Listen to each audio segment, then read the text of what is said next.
And now I'm supposed to say, hey, what's up, guys? Today we're gonna talk about something, I guess. But forget that, we'll skip right over it. And we're back to the mother of all videos, Stereo DiPole versus QPas.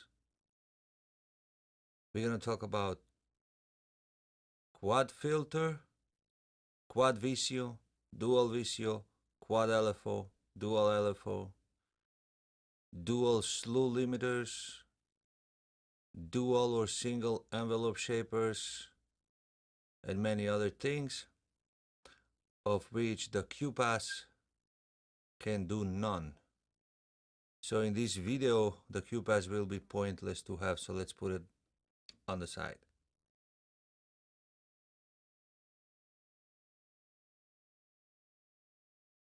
Okay, so ignore it. It's not supposed to really be a versus video, since there is nothing to be versus this versus that. We'll focus only on the stereo dipole. As it is, we spoke before, a dual filter and whatever, blah, blah, blah, blah. But this thing is so many other things that people have no clue. Some people have no clue what this thing can actually do. It can do maths, it can do OC, it can do, I don't know, a few other things. At the same time, I have the harmonic, which will be controlling it later. Ultra random analog. On the end, you cannot see it on the video. Two MakeNoise contours and few other things. So let's dive in first with some sounds.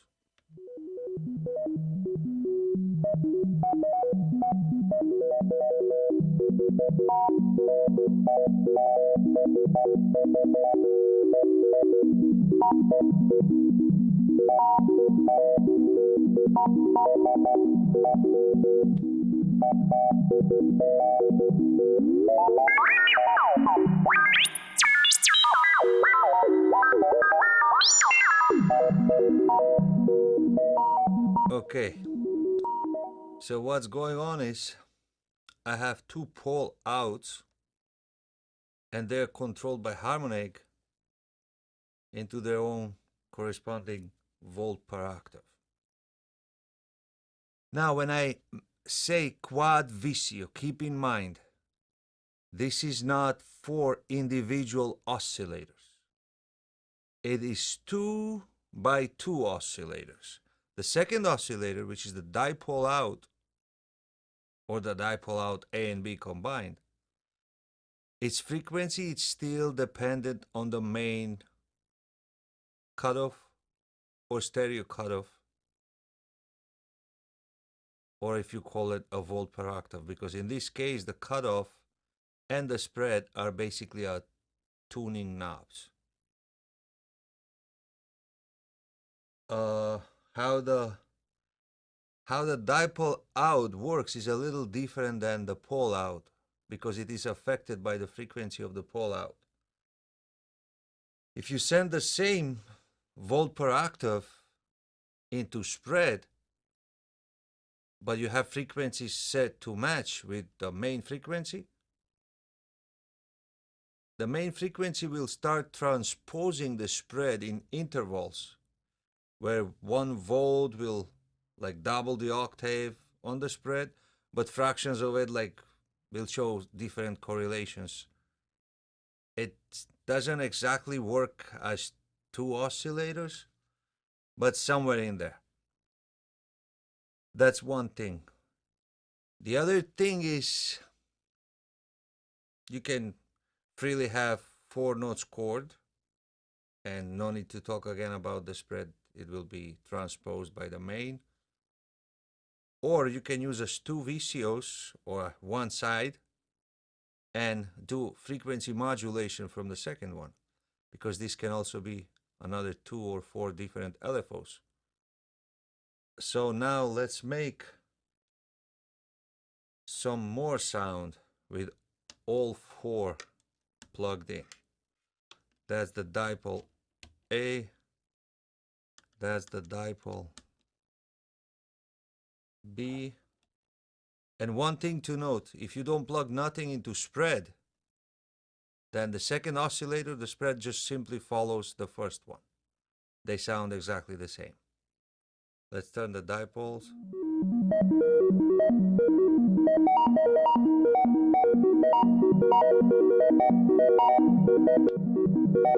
So these are only two. It's only the dipole outs. And now I will put back in the pole outs.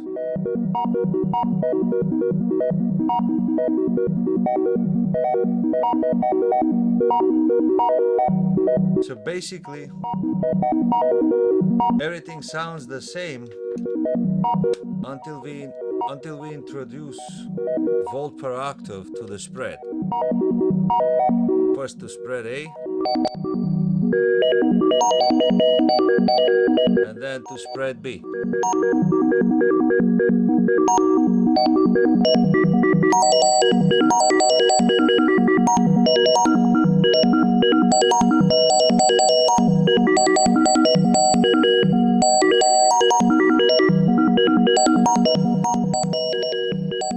Now another thing we can do is we can also send voltage to the stereo volt per octave. What it will simply do is it just adds the two together, same way as the spread input and knob. It will just add to them and start transposing.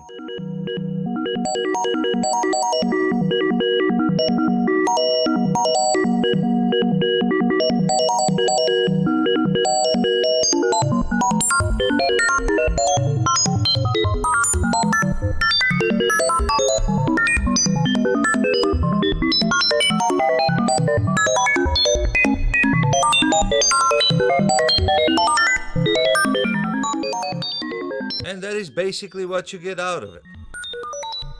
You can still use the QPas to bring this audio through the QPas and process it further. Now we're gonna disconnect the second channel.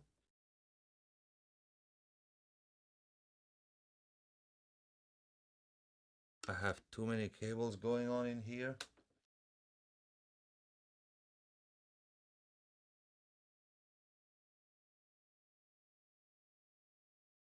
And what we have left is only pole and dipole A. They still work. And let's do some FM without any CV going in. Let's start from pole B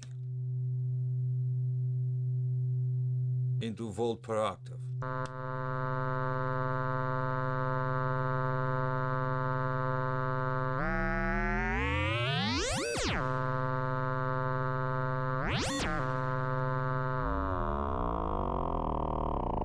And down to sub audio.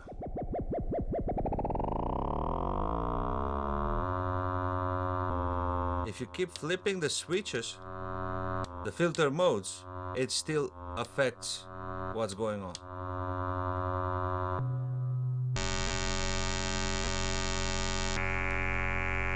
Low pass, band pass, high pass.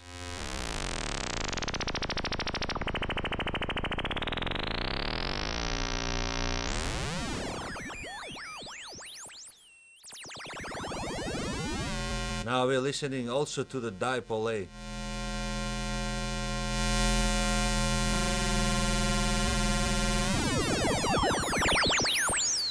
And you can also actually hear both of the cores.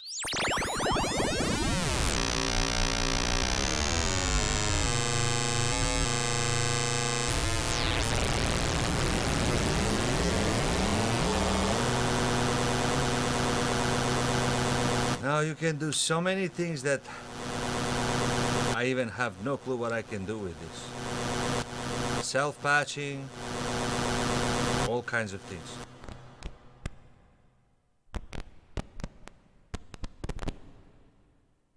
It's basically not doing anything. Just some crackles.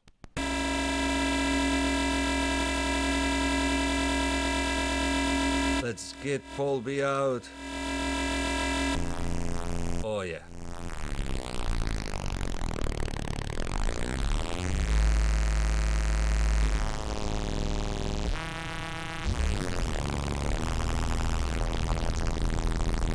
You know, this thing is so intertwined that everything goes everywhere.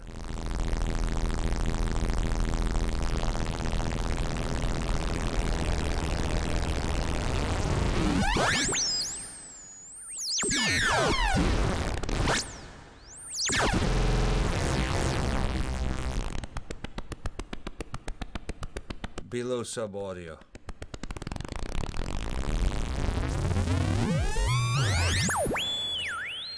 And this thing can go above audible range, up to 50 kilohertz, I think. And it can go really low if you introduce an offset to the frequency modulation inputs and just invert it back. So that's basically it, talking about using it as a VCO and FMing by itself. Next, I will do some LFO shapes, some envelope shaping, and some slew limiting. Maybe for the LFO I'll use some audio source too, or maybe we'll just visualize it on the Mordex data. And we are back in LFO mode. To talk technically about LFO, there is nothing to talk about. Anything different besides what we spoke before about VCO, except now is sub-audio range. Basically the same thing. Everything works the same except it's sub-audio range. This affects the spread affects the next spread affects the next cutoff, and the whole thing is just intertwined. I have pole A and pole B out into Mordex data. The green one is A, the blue one is B. Now, they're separate, but what I can do is I can take pole B out, go back into pole A, and create different shapes actually. So if I go to volt per octave, if you follow this, the blue line is still just a regular slow sine wave, but the green line pole A is affected by it. Not just the shape of the LFO, but the rise and the fall of the whole complete cycle. I have connected graphic VCO also here that's getting out of pole A into morphing. So let's see how that sounds like.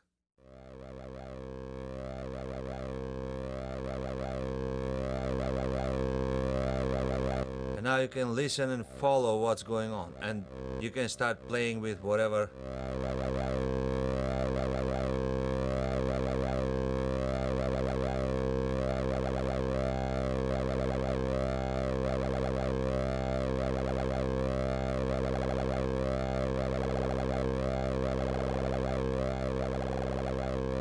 You can get some pretty cool shapes which are kind of hard to actually achieve with other things.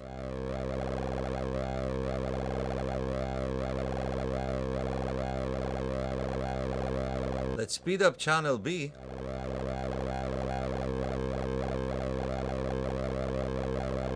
And slow down channel A.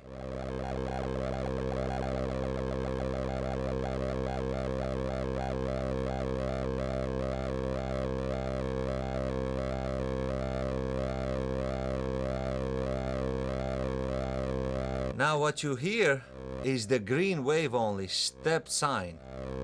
It's not actually step. It looks like small flower leaves on it.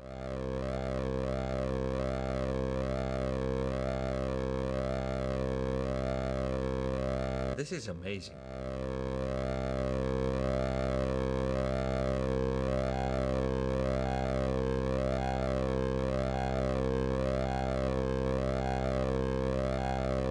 And as I slow channel B down, those steps become bigger and more pronounced.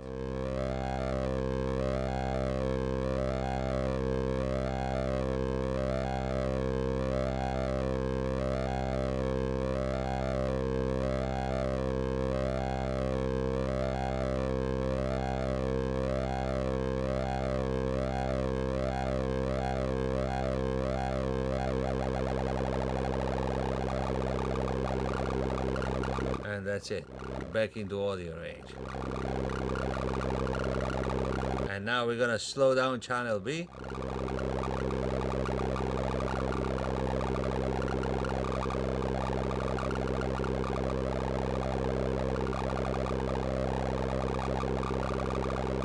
And it's actually still affecting the total shape of what's coming out of channel A.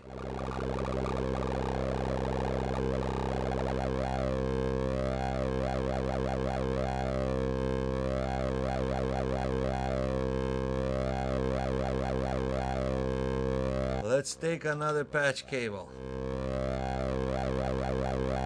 Come out of dipole. Go into FM1. Invert it.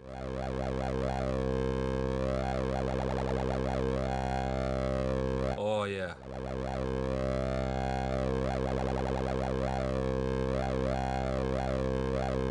You can slow down. This is now the 4th LFO. The 30 is right here.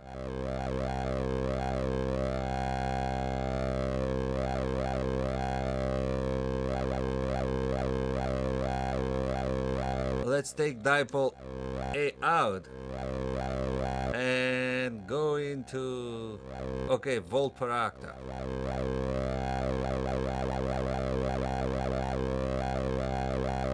We're listening only to the green wave.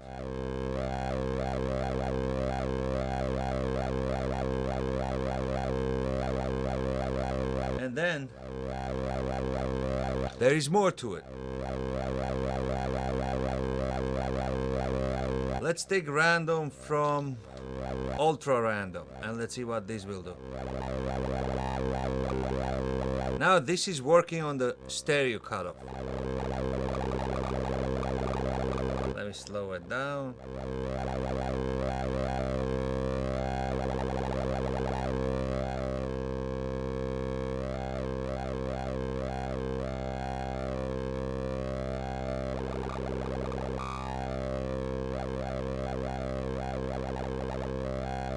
So basically you can play with this for like 3 days and never repeat the shape or what you get with it. Next, I will show some tricks how you can shape envelopes using the whole dipole thing.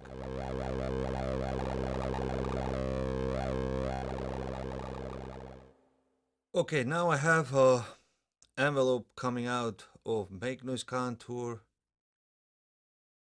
into dipole, back to Morduk's data and graphic VCO morph. Right now, it's unaffected.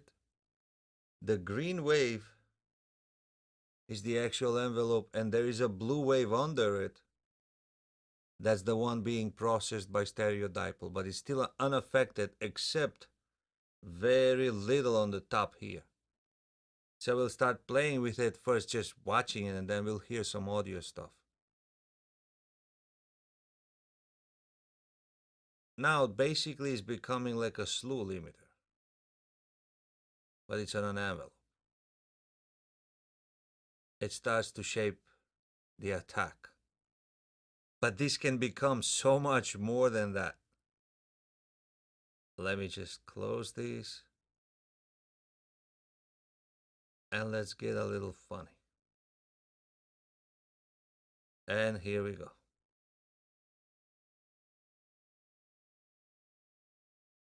Now, you can create all kinds of shapes of envelope that you can imagine. Just by, I don't even know just by what, just screwing knobs around, that's it.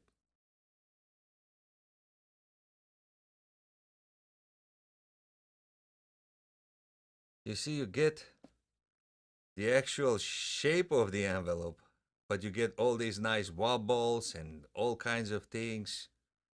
And it's not, and that's not where it ends. You're gonna start modulating that with the second part of the filter or modulation from somewhere else, and the whole thing will go crazy.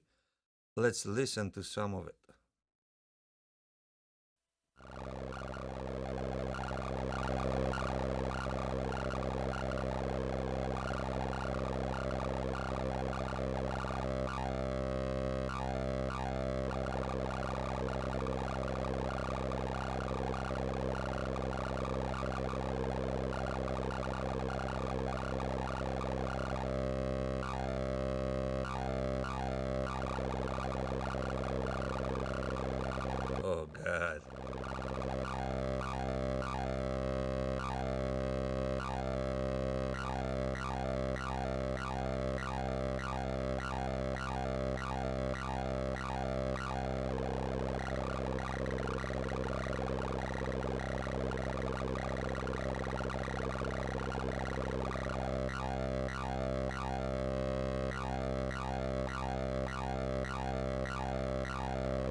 I almost lost myself. I have ultra random clocked by Wogglebug up here, so they share the same speed. Let's introduce some random to somewhere. Let's go to volt per octave on the stereo.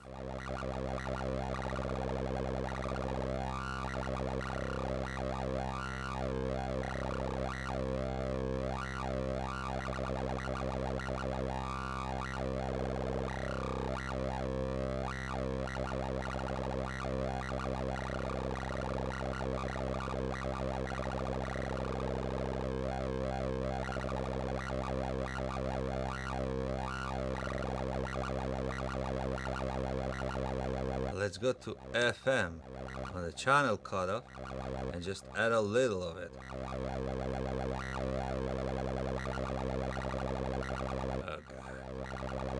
Okay, let's take that out and start self-patching.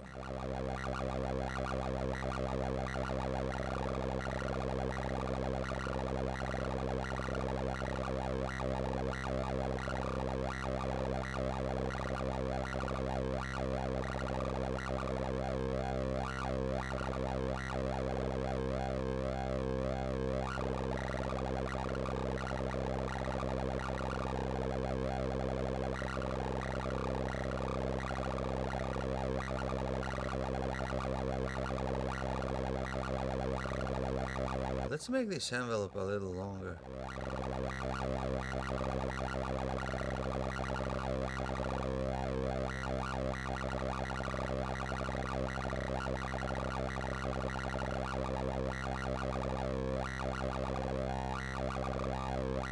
I guess there is nothing to talk. I'm speechless. I lost myself just looking at the monitor.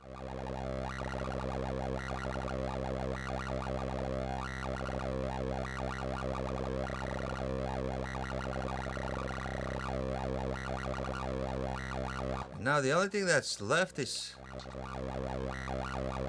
I can just keep plugging things into things and that's it. So that's basically it. Some nice cool pictures in there, some nice wobbling on the other side. You can spend like 17.5 days just playing with that and then start all over again. That should be it about some envelope shapings and stuff, which is part of slew limiting probably, but it does some other different things. And I will be back another few more minutes just for a way of slew limiting, but 2 channels of slew limiting, but they can also interact with each other and create some different funny things.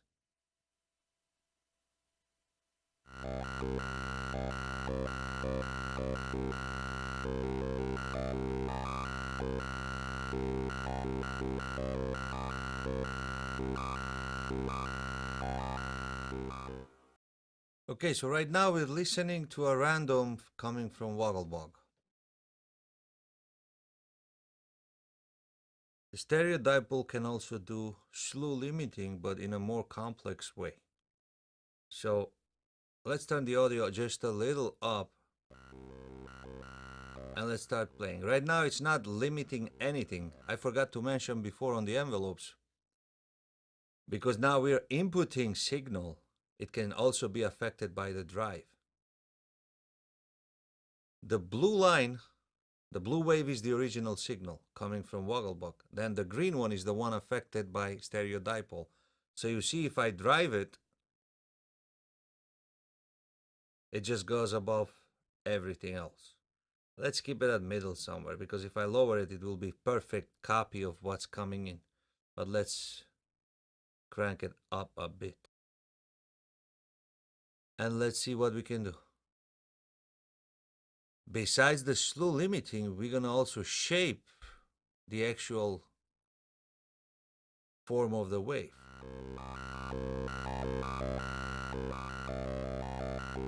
So if I start cutting back, it's gonna start do a basic slew limiting.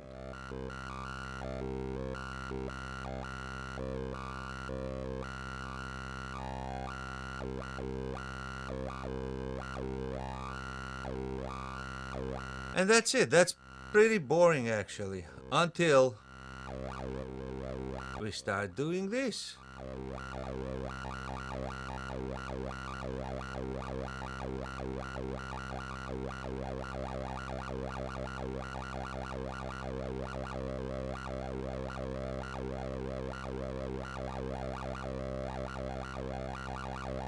And now we're actually changing the shape of the actual Slew limited random that's coming in. Once you start cranking up resonance, all kinds of miracles happen.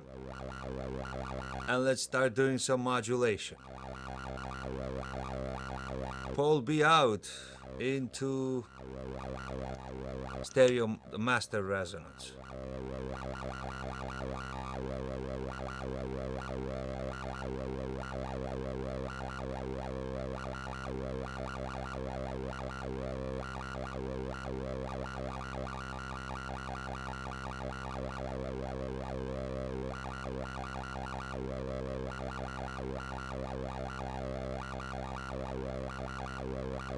Dipole B out to channel A volt per octave.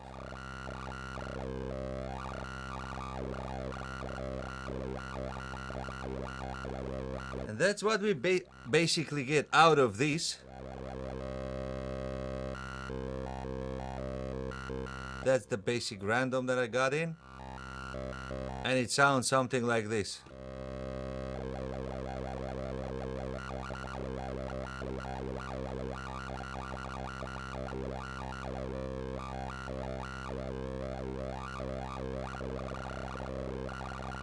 And once you touch the stereo cutoff, a lot of even more crazier things start to appear. Let's get the dipole A out into stereo cutoff volt per octave. Oh God.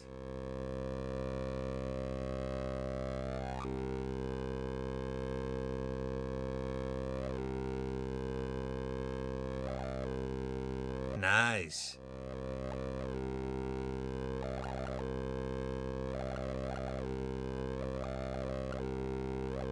Okay, I'm getting lost again. I forgot to talk.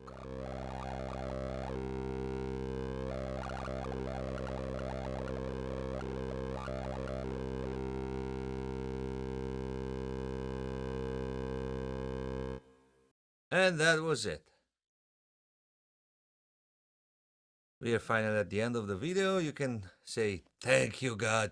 Thumbs up, thumbs down, both thumbs up, one down, whatever you want. Basically, I covered whatever I figured out on my own, how much I know and how much I know how to express myself from what I know. But did I just say it? Did anybody understand anything? It doesn't matter. So basically, that was the versus QPas video. That was a joke, basically, but this is what pretty much the stereo dipole can do. I know I left out many things in the details of each thing that I showed, but I probably left out many big things, other things that it can do. All I did was show us a VCO, FMing itself, LFO, an envelope generator, and some kind of cool slew limiting and creating some nice shapes. But it can do a lot more than that. Once you introduce sine wave, going back and forth, actual audio wave shapings, mid-side processing, all kinds of things. I hope it helps someone, and that should be it. Thank you for giving me the opportunity to bore you to death again and listening to my blabbering. I will be back with another dipole video soon. Thank you.